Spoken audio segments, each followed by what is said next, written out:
अगर 9 पूंछ क्यूबी के हमले के समय मिनाटो और कुशिना ने अपनी जान न दी होती तो नारुतो की जिंदगी आखिर कैसी होती। ये वही सपना है जिसे फैंस हमेशा सोचते रहे हैं और त्सुनाडे की इन्फिनिट त्सुकुयोमी वाली दुनिया में हमें इसका एक साफ सुथरा झलक मिलता है। उस ऑल्टरनेट रियलिटी में त्सुनाडे झील के बीच बने एक छोटे से पवेलियन में आराम से बैठकर जिराइया का नया नोवेल पढ़ रही होती है। इस कहानी में न तो मिनाटो और कुशिना की मौत हुई और न ही उचिहा क्लान का विनाश। जब क्यूबी अटैक हुआ, मिनाटो ने समझदारी दिखाते हुए 9 पूंछ की चक्रा को 2 हिस्सों में बांट दिया। एक हिस्सा वापस कुशिना के अंदर सील किया और दूसरा हिस्सा अपने बेटे नारुतो में। इस तरह ये तीनों, हीरो पिता, ताकतवर माँ और छोटा नारुतो, तीनों सुरक्षित बच गए। इस दुनिया में भी नारुतो ही 9 पूंछ का जिंचूरी की है, लेकिन इस बार वह सीधे सीधे होकागे के बेटे का टाइटल भी रखता है। गांव वालों को अगर उससे कोई शिकायत भी होती तो भी खुलकर बोलने की हिम्मत नहीं पड़ती। एक सुबह नारुतो हमेशा की तरह देर से उठता है, जल्दी जल्दी कपड़े पहनता है, ब्रेड का पीस उठाता है और खिड़की से कूदकर बाहर निकल जाता है। पीछे कुशिना झल्लाकर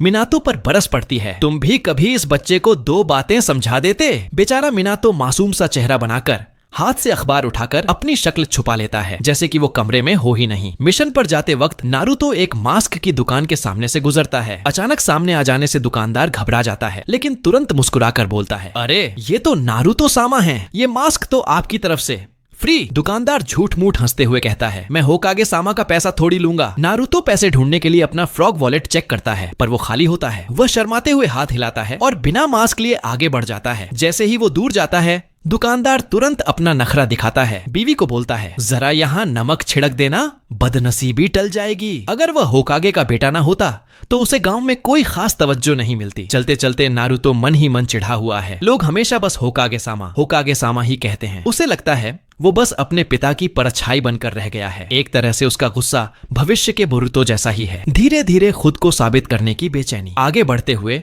वह अपने साथी सास्के के घर पहुंचता है। सास्के को बुलाने के लिए रुकता है। इस समय घर के अंदर उसका बड़ा भाई इटाची साफ सफाई कर रहा होता है। बिना नरसंहार वाली दुनिया का इटाची काफी ज्यादा शांत और नरम स्वभाव का लगता है। तभी सास्के खुद बाहर आता है, सामने ही मुंह बनाता है, 2-4 ताने मारता है और खुद ही आगे निकल जाता है। इस टाइमलाइन में उसका टीनेज एटीट्यूड और भी ज्यादा खड़ूस है। इन दोनों बच्चों को ये अंदाजा तक नहीं होता कि उन्हें जो मिशन मिलने वाला है वह असल में बेहद खतरनाक है। इस मिशन में छोटे छोटे रॉग निंजा ही नहीं बल्कि कुख्यात मास्क वाला आदमी भी आने वाला है। हालांकि इस ऑल्टरनेट दुनिया का यह मास्क मैन हमारे रियल टाइमलाइन वाले से काफी अलग है। मिशन शुरू होने से पहले काकाशी उन्हें हीरोज मेमोरियल स्टोन पर ले जाता है, जहां सिर्फ असली शहीदों के नाम दर्ज होते हैं, और वह उन्हें एक ऐसे शिनोबी की कहानी सुनाता है जो जीते जी गांव के लिए सब कुछ दे गया, लेकिन उसका नाम यहाँ नहीं लिखा जा सका। जिस शिनोबी को काकाशी याद कर रहा था वह जीवन में गांव के लिए सब कुछ देकर भी मृत्यु के बाद न तो हीरोज मेमोरियल स्टोन में जगह पा सका और न ही सामान्य कब्रिस्तान में। वह व्यक्ति था काकाशी के पिता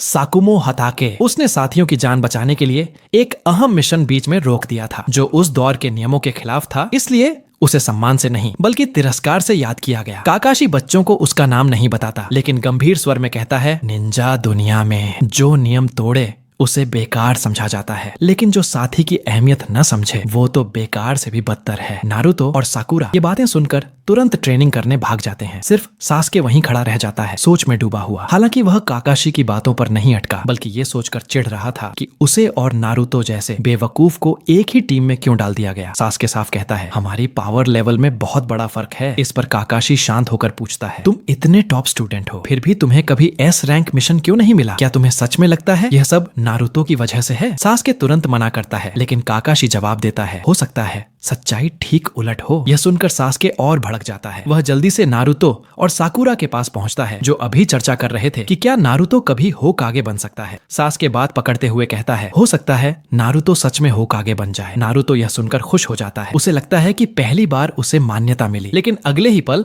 सास्के ताना मार देता है, और नहीं तो क्या, तुम चौथे होकागे के बेटे हो, कुछ करो या नहीं, पापा की पोजीशन तो मिल ही जाएगी। इतना कहकर सास्के पेड़ से कूदता है और नारुतो को एकदम जोरदार शिष्यरेन पिंडान मार देता है। तुम जैसे को हराने के लिए मुझे असली ताकत की भी जरूरत नहीं। नारुतो की सेल्फ रिस्पेक्ट को गहरी चोट पहुंचती है। वह खुद को साबित करने के लिए तड़प उठता है और कहता है, आजा मुकाबला करते हैं, देखते हैं पहले उस चट्टान पर कौन चढ़ता है। बिना इंतजार किए नारुतो भाग भी जाता है। साकुरा हंसते हुए सिर हिला देती है। इन दोनों झगड़ालुओं पर उसका कोई बस नहीं चलता। नारुतो पूरी स्पीड में चट्टान की ओर दौड़ता है, लेकिन आधे रास्ते पता चलता है कि सास्के तो पीछे आया ही नहीं। वह सोचता है, आहा, डर गया होगा। उसे अंदाजा नहीं होता कि शायद होकागे तरफ से मीटिंग का कॉल इन आदेश आ चुका था और उसकी बेवकूफ हरकत की वजह से पूरी टीम साथ उस मीटिंग में लेट पहुंचती है। बाकी टीमों के बच्चे कुछ कह नहीं पाते। आखिर वो होकागे का बेटा है, लेकिन नारुतो जो अनएक्सपेक्टेड नंबर 1 कहलाता है, इस बेकार सी रेस से भी खाली हाथ नहीं लौटता। गहरी घाटी में गिरने के दौरान वह अचानक फ्रॉग समनिंग टेक्निक का थोड़ा कंट्रोल सीख लेता है। वह गामा किची को बुलाकर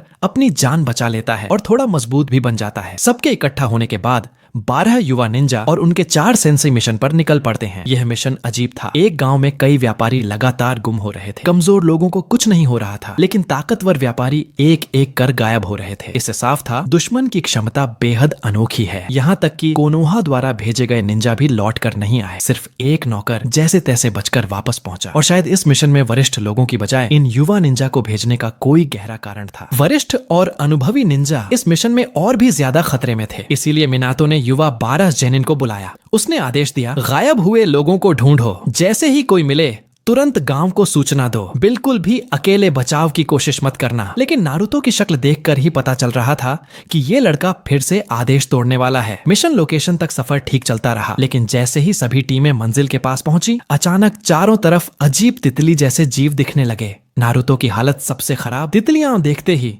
उसकी आंखों में चमक आ गई। वह उन्हें पकड़ने के लिए भाग गया। पीछे पीछे सास्के उसे रोकने दौड़ा और साकुरा दोनों को देखकर परेशान हो गई। तीनों बच्चे अपने अपने चक्कर में थे कि तभी अंधेरे में एक सफेद मुखौटा पहने आदमी उभरता है। वह तुरंत एक टेक्निक इस्तेमाल करता है, 8 ट्राइग्राम्स पाल्म स्ट्राइक। काकाशी को अचानक तेज छाती दर्द होता है और उसकी सांसें रुकने लगती हैं। अगले ही पल जमीन फटती है और एक काला टेंटेकल निकलकर काकाशी को जमीन के अंदर खींच लेता है। जब साकुरा और बाकी बच्चे मुड़कर देखते हैं, काकाशी पूरी तरह गायब। सिर्फ एक चीज बची थी, वह फ्लाइंग रेजिन कुनाई जो मिनातो ने उसे दिया था। बाकी टीमें भी इसी तरह की स्थिति में थीं। चारों जोनिन शिक्षक रहस्यमयी तरीके से गायब। 12 जेनिन पूरी तरह सदमे में थे। हालांकि कुछ टीमों को थोड़ा सुराग मिला। नेजी ने ब्याकुगान से जमीन के नीचे चक्र जैसा अजीब मूवमेंट महसूस किया था। टेनेटेन ने अपनी आंखों से गाय को जमीन में खींचते देखा। डर से वहीं बैठ गई थी। जब नेजी ने दोबारा ब्याकुगान खोला तो पाया कि जमीन के नीचे का चक्र प्रवाह पूरी तरह गायब हो चुका है। सुनाडे के आदेशों के अनुसार सबको तुरंत गांव लौटकर रिपोर्ट करनी चाहिए थी, लेकिन नारुतो और सास्के रणनीति पर भयानक बहस में पड़ गए। एक कहता मिशन फर्स्ट, दूसरा कहता टीममेट्स फर्स्ट। छोटी सी बात पर दोनों भिड़ने को तैयार थे। तभी उनके सिरों के ऊपर एक आदमी प्रकट होता है, अकत्सुकी क्लोक रेड क्लाउड्स वाला पहनकर। उसके चेहरे पर एक रहस्यमयी खतरनाक सी मुस्कान स्पष्ट था। यह हाइडान जैसा मूर्ख नहीं था, यह कोई और ही घातक इंसान था। अब सवाल आता है, जब सीनियर निंजा सबसे ज्यादा खतरे में थे तो 4 जोनिन को साथ भेजने की क्या जरूरत थी? असल में मिनातो की योजना समझदार थी। उसने चारों जोनिन को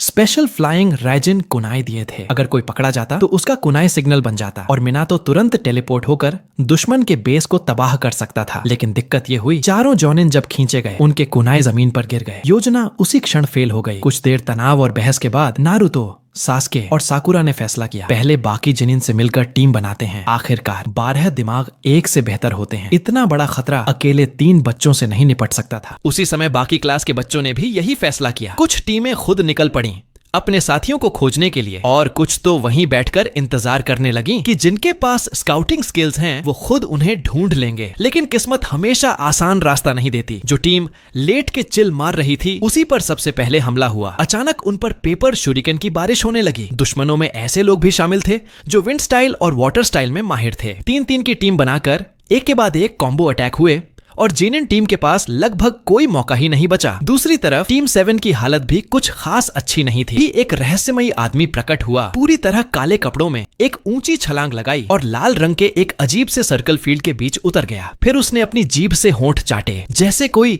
खून प्यासा दैत्य हो। उसने हाथ में पकड़ा ब्लडी साइथ और एक कट मारकर नारुतो के गाल पर खरोंच डाल दी। खून उसकी हथेली पर आया, और उसने उसे चाटते हुए कहा, अब तुम मेरे कर्स में बंध चुके हो। रिचुअल पूरा हो गया। यह इंसान था हिडन, लेकिन इस दुनिया में उसकी एंट्री बेहद स्टाइलिश और डरावनी थी। हिडान के चेहरे पर उल्टी मुस्कान थी। दर्द महसूस करो, ये भगवान का आदेश है। उसका शरीर अचानक काला पड़ गया। वह अपनी ब्लैक स्पीयर निकालकर सीधे अपने ही पेट में घोंप देता है और उसी वक्त नारुतो के पेट से खून फूट पड़ता है, मानो चोट उसी पर लगी हो। दर्द से नारुतो घुटनों पर गिर पड़ता है, हिल भी नहीं पाता। ऐसा लगता है जैसे अगला पल उसकी मौत का हो सकता है। उधर हिडान बच्चे की तरह खुशी से चिल्ला रहा था, दर्द का आनंद लो, इसी से रिचुअल पूरा होता है। अब सवाल उठता है, आखिर यह सब हो क्या रहा है? सीनियर निंजा के गायब होने का अकात्सुकी से क्या संबंध है? क्या हाइडन का रिकॉइल कर्स टेक्निक वाकई नारुतो की जान ले लेगा? दूसरी तरफ जिन तितली जैसे जीवों ने हमला किया था वे कौन थे? और आगे टीम 7 की किस्मत क्या मोड़ लेगी? यही से इस अध्याय की कहानी रुकती है। आगे देखना होगा कि नारुतो, सास्के और साकुरा इस खतरनाक अकात्सुकी जाल से कैसे बाहर निकलते हैं।